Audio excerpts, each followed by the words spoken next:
Question we get asked all the time in the comments on YouTube, and of course when we're with clients face-to-face, social media, is what should I plant? I know there's rarely a day that goes by that I don't get that question, even on an old food plot video, and let alone if I put anything out about food plots, and sometimes nothing to do with food plots, just deer habitat. Someone will chime in and say, I'm located in Mississippi, I have hardwoods, and I need to plant a food plot, what would you recommend?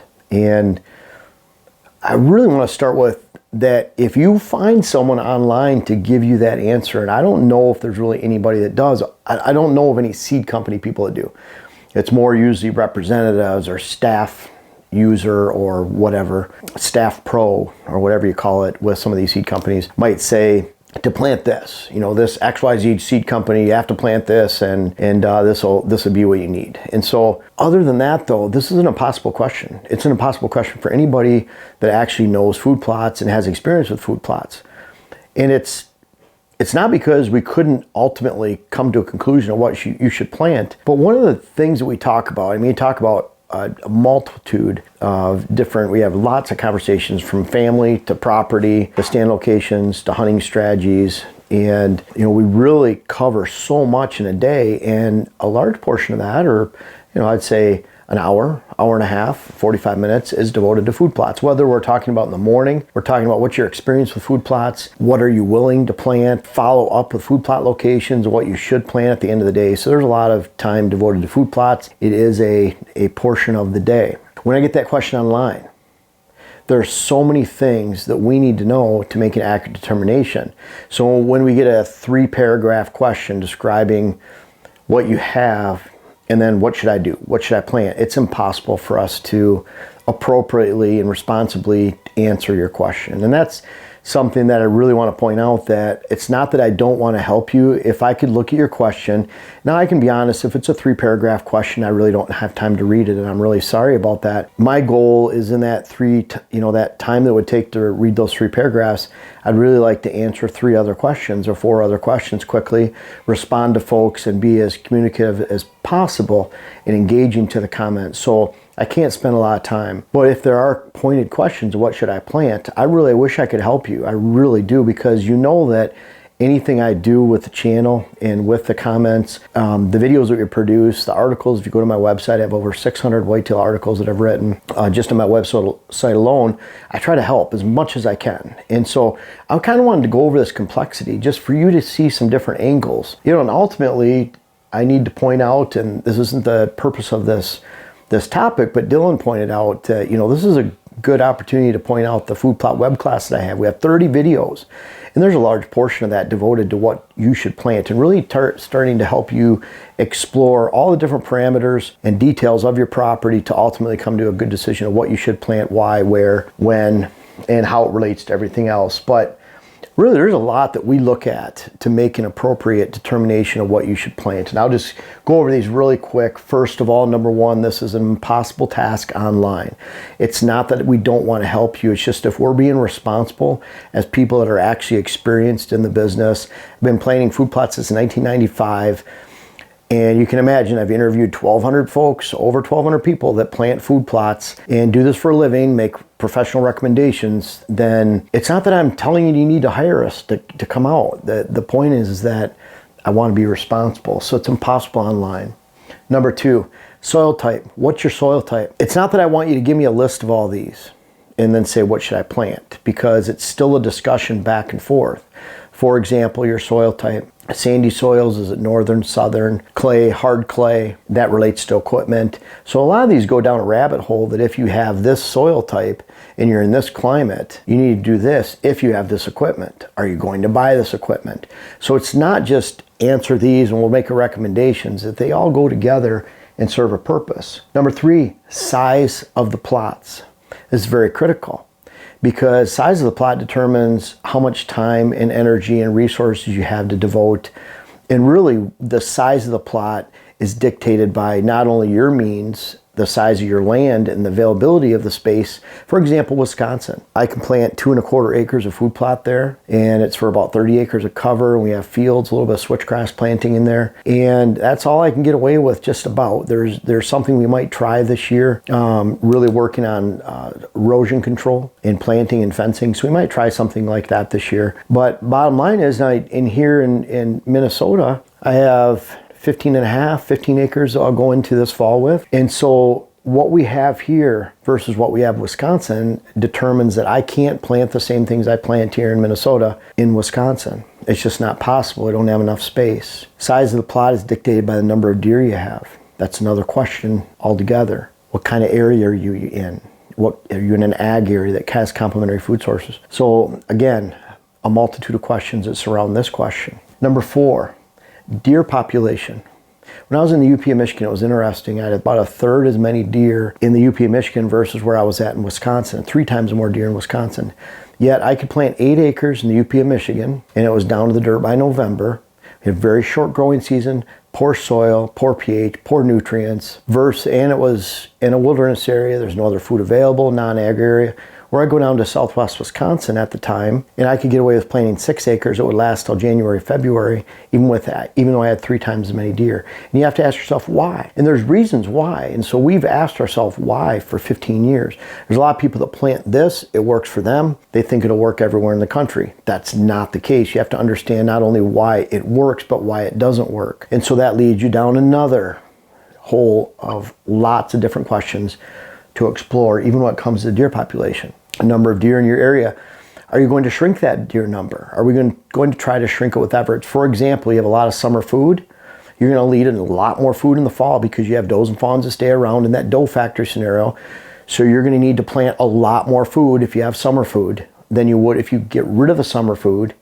And you're going to burn a lot less doe permits during the fall too, because you're not going to need to shoot as many does, and for that you're not going to have to plant as much food. So your food lasts longer. There's a real complexity to this. Doesn't matter if you're in northern areas, southern, doesn't matter if it's a doe factory situation or not. We need to know those deer numbers to approximate for your given area what you should plant. And you develop a feel. This isn't something, I suppose we can create an algorithm that you fit all these scenarios into and rank the importance and priority of these and spit out some type of calculation, but that's what we're doing just based on experience when we start to consider these, and that's why it's a conversation, not a quick answer. Number 5, this is a big one. How much time do you have to devote to planting? What available dollars do you have to devote to planting? We were traveling 7 hours from the UP of Michigan down to southwest Wisconsin. We worked on 6 acres. I had to develop a system, and it was something I'd used for many years, but I had to plant. I used the 3 sprayings, and then a brassica seeding early August, and then a cereal grain seeding around Labor Day, and that's when I would fertilize. But I had to go down and spray 3 times during the summertime, and then go back and plant, and then go back and add fertilizer and plant. And with a little bit of help, we could get all that done in about 13 total hours spread out over 4 trips throughout the summer: May, June, July, August, and then in September. So we're literally planting at the last time with our brassica, the end of July, and then whether it was end of August or September, that 4th time, that's when we're fertilizing and put our cereal grains in. But we had about 13 hours total between spraying time and planting and seeding and fertilizing, with help from 1 or 2 other individuals, all doing it by hand, no machinery, no big machinery, just with an ATV sprayer and handheld spreader. In that workforce, we could have 6 acres. We didn't have the availability of a tractor disc tiller, and I'm not sure it would have made a difference. And I had one up in the UP of Michigan. I just didn't drive it down. It wasn't feasible to do so. It was heavy enough that it would have required a different truck and a different trailer. So all these questions on resources of time and money are so critical too, to determine what you need to plant. Number 6, equipment to use. So obviously what equipment you have right now, but what are you buying this summer? What are you buying next year? What do you have plans to buy? Can we help you with those decisions? Are you wasting your money if you go buy this? Are you wasting your money if you don't go buy this? And so we need to explore those for you. We need to make sure to keep you on the straight and narrow. And we are that source where, I'm not going to tell you to buy a tractor if you don't need to buy one. I'm not going to tell you to buy a cultipacker if you don't need to buy one, or an ATV or an ATV sprayer. We need to make sure that we're fitting your needs, the needs of your land, deer herd, and your resources together to make a recommendation. And we want to keep you and make sure that you're not buying too much equipment. And we've gone to properties before. I've personally seen multiple clients that have sold $70,000 to $90,000 in equipment between grain drills and tractors that they just simply didn't need. They did not need it. It was a big waste of money. Not that tractors are a waste of money. I have a little tractor I use around here. It's a 24 horse Kubota. I have a brush hog on it. I have a mid PTO belly mower too. Might put on a front end loader on it someday. That would help me with moving some rocks around here, maybe bushes, shrubs in the future. Fertilizer, lime, another way to carry. So that might be something I'd get away with. But I'm not using my tractor to plant. I'm using it to maintain switchgrass, trails, and the yard. So that's why it's scaled down so small compared to some of the big ag tractors, and certainly the 48 horse tractor that I had in the past, the Kubota that I had for years. I put over 500 hours on that tractor, so I enjoyed it, but it was mostly dirt work. Didn't need it for planting. That's why I got rid of it. So what equipment do you need? Number 7, neighbor's food. The neighbor's food will directly determine how much food you need. If you're the only game in town, you're gonna need a lot more food. If your neighbor is over hunting their food plots, we can count on that. Just knowing that, for one, most neighbors do, but 2, you know the neighbor. You know they're spooking their deer off, they're seeing nocturnal deer. Then you know that represents that nighttime food source. Are you going to actually stay committed and deliver a daylight food source? Are you going to stay off your plots, not spook? Are you insisting on having a deer blind in the middle of a certain food plot, your biggest plot, and spooking all the deer, making it nocturnal, which means if it's a nocturnal plot, deer are going to feed twice as much on as if it was during the daylight, meaning you need a lot more food because you're spooking deer. So are you going to insist on that blind or not? There's so many. I hope you start to see just the spiderweb of questions that we need to analyze when it comes to making a responsible decision. And it would borderline on, really, I'm partnered with Northwoods Whitetail Seed. I'm proud to partner with him because John produces quality seeds. He's a family man. He, his wife, his kids know him. I've known him for years. And they want to give you a quality product. And they don't want to give you any fluff, any weed seeds. They don't want to sell you something just because it sounds good on the bag. That's not what John wants. So for that, I partner with somebody like that and any of my partners. I want to partner with something like that. So I can recommend John. But I had Jessie. She schedules all the clients. She funnels all our client orders and emails. She's the one that responds to everybody online on emails that come through. Before we get 10,000 emails, we can't respond to all of them. Now we get 10,000, she responds to all of them in some way. She's a really good asset to have. But she asked me the other day, what kind of seed do you recommend? Because she gets all these questions and she just wants a quick answer. She knows I don't have time to go through 4 paragraphs on an email and answer and break it down, and it's not appropriate. And so I told her, Jess, we can't. You can recommend Northwoods Whitetail Seeds. I can recommend that. But actually what you plant, we cannot. But we get that question so much, she doesn't even share them with me. I see them all the comments online though. So really, your neighbor's food is critical to understand. It's not just what they're planting, it's how much. Do they have native food sources? Can that food source represent a nighttime food source as opposed to daylight? Are they spooking out bedding areas? All that needs to be taken into account to know what you need to plant. The climate region, growing season. Obviously in the UP in Michigan where I was at, up there, we had a very short growing season. We had one year we had frost or freeze in every month of the year except August, and then we had actually frost in the morning of September 1st. It was in the early 2000s. So very short growing season. Once that frost hit, and that year, September 1st, the brassica stops growing, the buckwheat dies.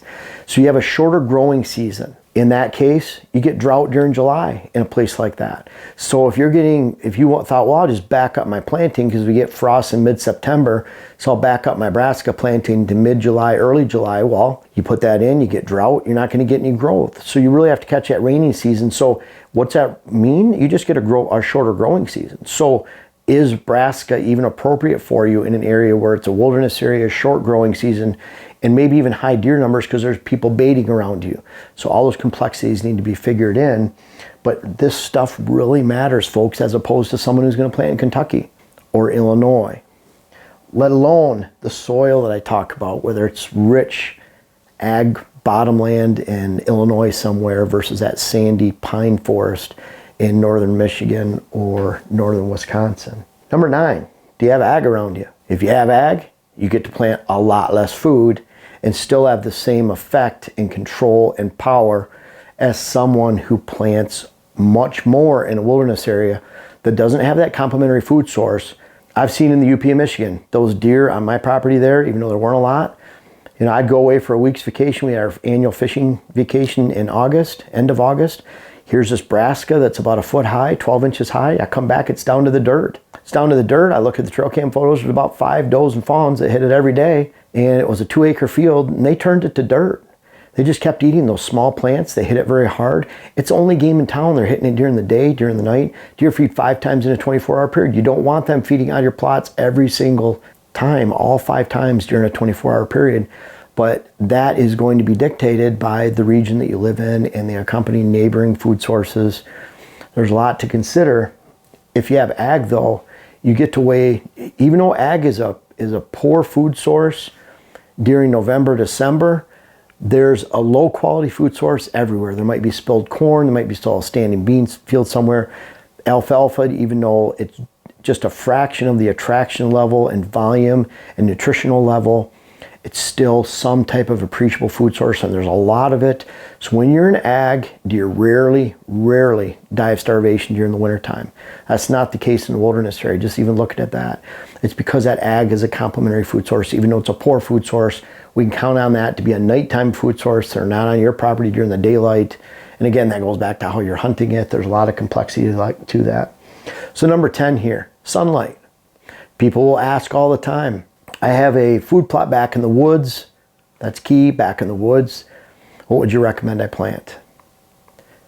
What they mean is it doesn't get any sunlight.